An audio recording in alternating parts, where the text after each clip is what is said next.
What's going on, people? My name is Alex Elliott and welcome back to the channel. Now, I had this Beam 2 plugin for a little while and I was really trying to figure out how to do a video on it because I was trying to make it like the main focus, but I've realized that where this thing excels is just adding texture and energy behind in the production. Do you know, without me explaining, let me just show you what I mean. Check this out.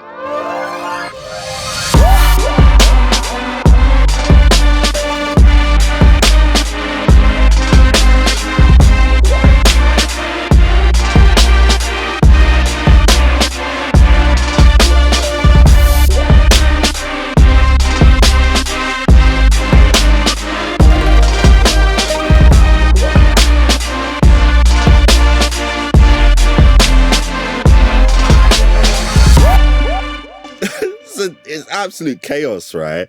But to isolate what Beam's actually doing, I'm going to take out this orchestra section I've got playing in the middle, and everything you're going to hear in the synths and stuff is going to be what this Beam is doing. But I had to bounce it down into audio because I had it randomizing the functions to the extent that every time I bounced it to audio, it was a different take. So when I found the take that I absolutely loved, I just made sure to commit that one to audio. But this is what the Beam is adding.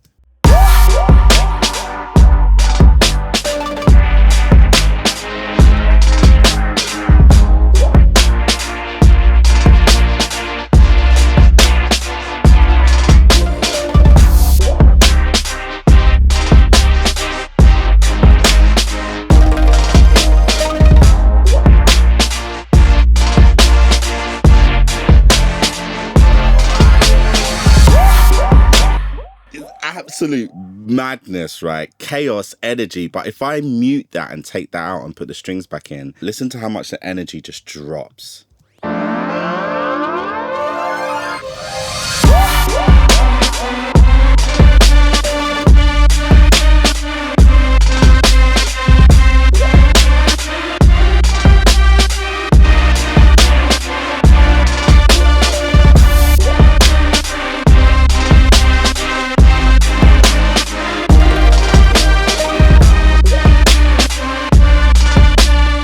Do you see what I mean? So I'm sure you're dying to know exactly what's going on here. So let me talk you through what I did. So essentially I have some strings here, just normal strings. If I bypass the Beam, this is how they sound.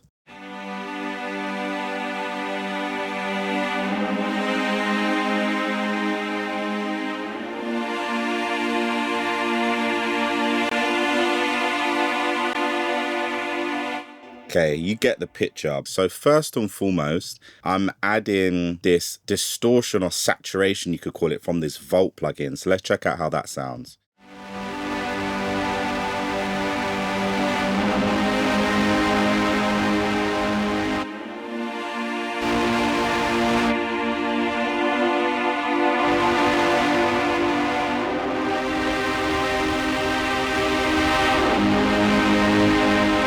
Which of course by itself can sound pretty insane, right? But then when you add the grains after it, it really just makes those short staccato sounds that are poking through just jump out a lot more. Check it out.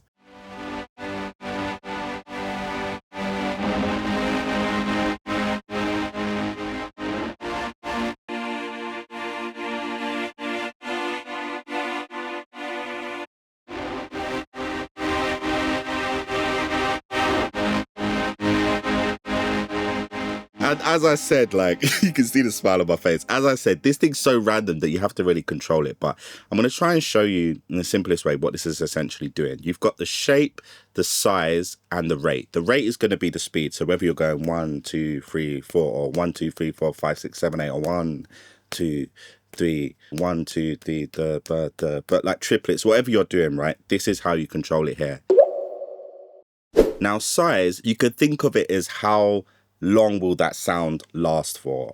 Let me change the size and I'll show you what I mean.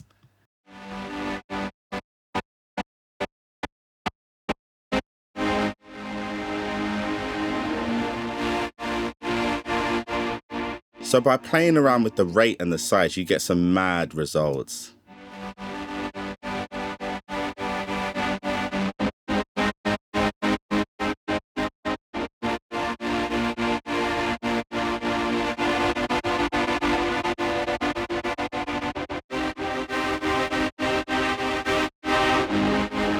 Do you know what I mean? And we're doing all of that from just normal string sound. Now, where this gets really interesting is above here, you can just boost this thing up or down. And this is essentially randomized, and it does exactly what you think it does. So I wanted the size to just feel like it had some movement and feeling to it. Because even though this is a very like electronic and digital sound, I wanted to add a bit of, I guess, humanization into it. And that's why I've used the random. So it's just gradually changing the size and just making it evolve and move. Now, shape, let me just show you what shape does.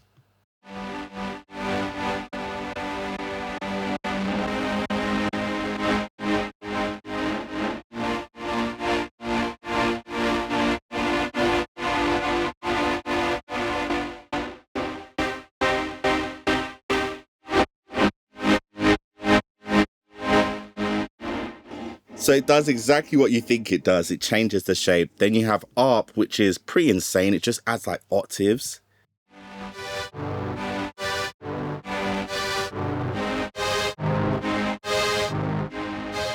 Nuts, right? And then you could do power chords, you could do zigzag, you could do pentatonic, major, minor, whole scale. But honestly, I don't really mess with that too much. And then pitch will just change the overall pitch of the whole thing.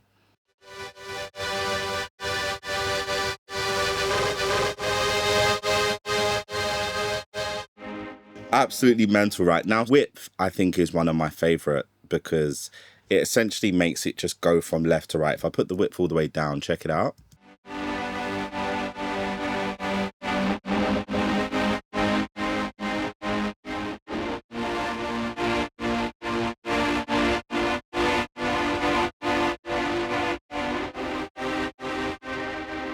So I like it around 104 because it just gives a bit more of an even distribution between left or right. You can think of it like rather than hard panning left or right, it's maybe doing like, you know, if 60 was full scale, it's doing like 40 left, 40 right. And then after that, this is where it gets really interesting because I'm using this filter, but I wanted this filter to move with the sound. So I actually went down here and used the envelope to modulate the cutoff frequency. And what the envelope follower is doing is essentially listening to the sound coming in. So it's going to be listening to the sound of the dum dum dum dum dum dum dum dum dum dum dum, and as it hears it, it's going to be triggering this filter. So I wanted to get this feeling of it kind of opening and closing as the sound was pulsing, which ended up doing this.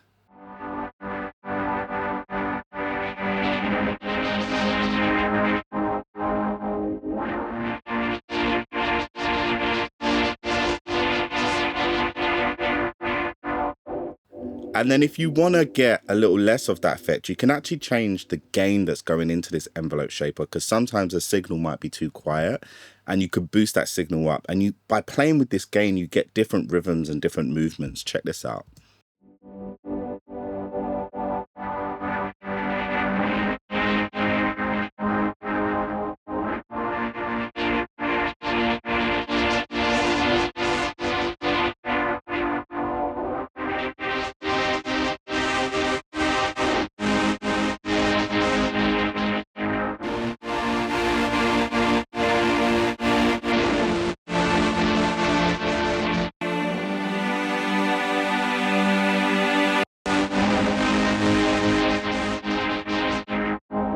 So this plugin, it honestly is as creative as you want. Now, this thing here is absolutely mental, but essentially what it's adding when it's 100% wet is just too insane. But I wanted moments of it, so I ended up actually automating it to come in and out. So I'm firstly going to put it 100% wet, and then I'm going to allow the automation to bypass so it doesn't trigger it. And you'll just hear just how mad this sounds.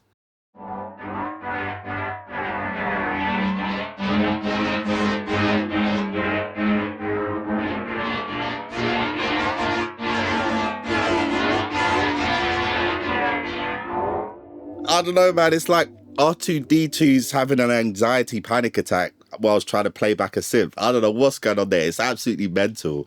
But I wanted moments of that. So what I actually did is I played with the automation of the mix, wet, dry. And that's the thing with this plugin. You can get really insane, but if you want something to be a bit more subtle or to come in and out, you can always add automation. Automation is so amazing for just adding movement. But let's check out how this sounds with it automating in just on the ends.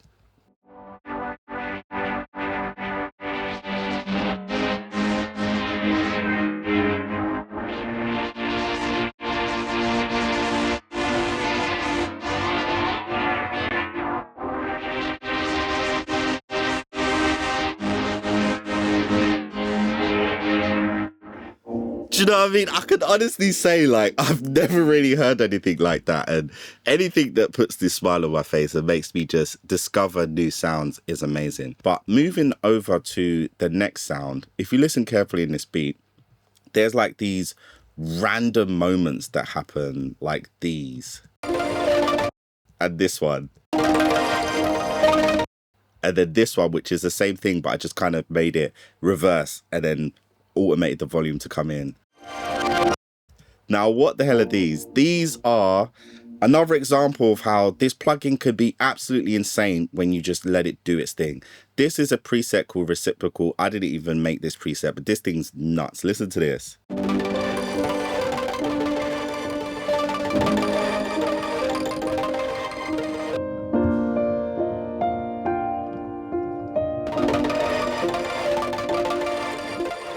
Like, what even is going on, right? But once again, I took that and I bounced it to audio because it's just about adding in little tasteful moments of this stuff. I don't want this to be the whole way through, but you might have a drum fill or a moment where you want the music to just break down to give more contrast between sections, and taking something like Beam and just doing something really creative with it can really add a lot. So when you hear that in context, those little crazy sounds, you'll hear how they come in and out. Let me mute the orchestra again, and I'll play it with just the beam sounds and the bass line and the drums.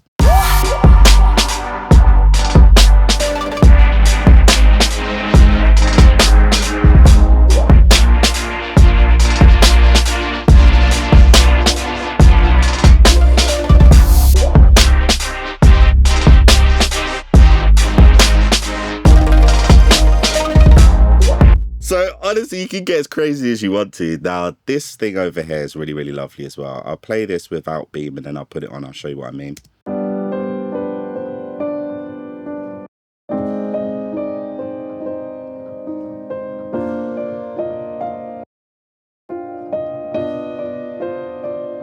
So this piano is just the same piano I played in the beginning, but once again, I bounced it to audio because with a lot of this stuff, it can sometimes be quite random and I want to be able to have control. But essentially what I'm doing with this Beam is where you're really going to understand how this time plugin works. And this time we're going to make it from scratch because I kind of know roughly what I was doing.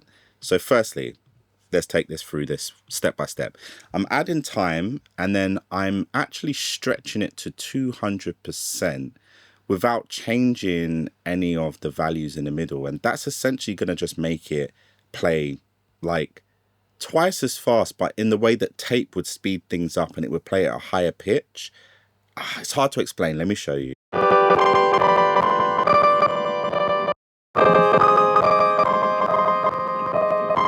Without it. With it.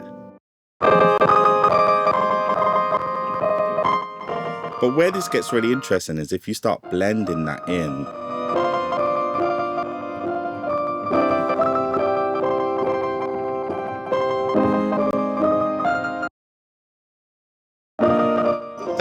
Those random cutouts. Now with time, I can change like the value of any of these. But one thing I have to be careful of is when I do this, generally it can change the pitch of it as well.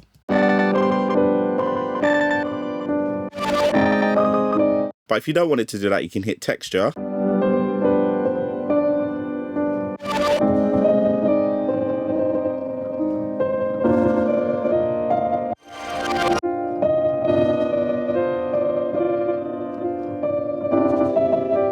Ooh.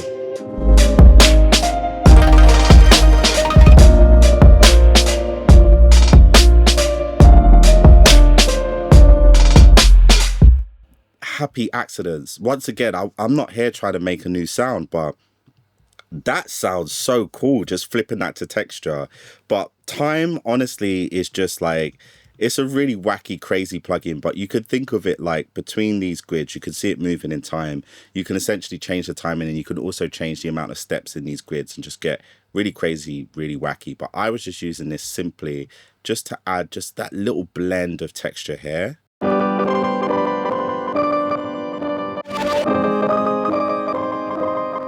Then after that, once again, same trick I was doing before, but I'll show you how I do it from scratch. I'm taking the envelope follower and I'm making it control.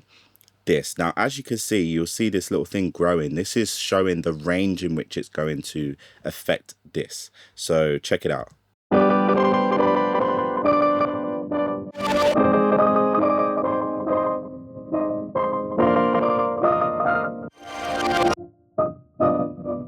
Do you see what I mean about the gain?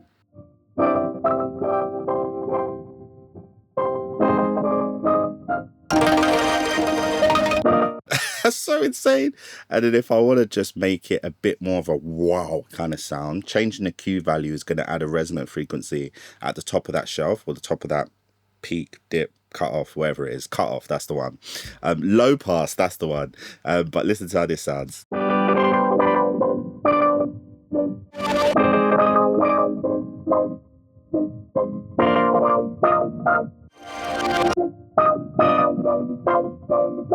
Do you know what I mean? Just crazy sounds. And if you put this in stereo, it's now going to change the envelope, not the envelope, but the filter cutoff of the left and right is going to be slightly different.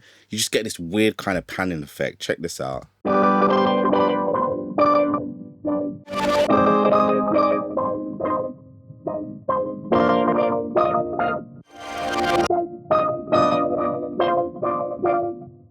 Just absolute crazy sound design. However, within the context of this like aggressive mix, that wasn't cutting through. So that's where I added a little bit of heat and a little bit of charge. Now, charge is interesting because it does a similar thing to what like OTT does, where it kind of feels like it's doing this like upward expansion, compression, but also like excitement at the same time. Have a listen to it.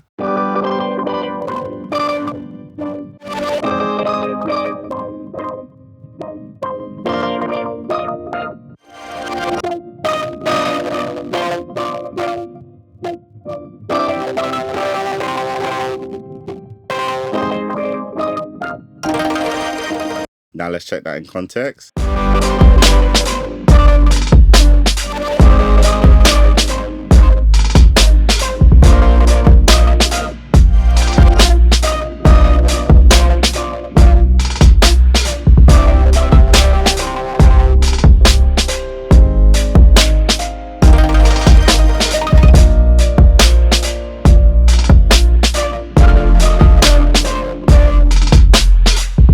So Beam, what do I think of it? I think if you're someone who's just looking to add a little more interest, a little more sound design elements into your production, it's definitely not a mixing tool. This is definitely a production tool. This is definitely sound design creativity.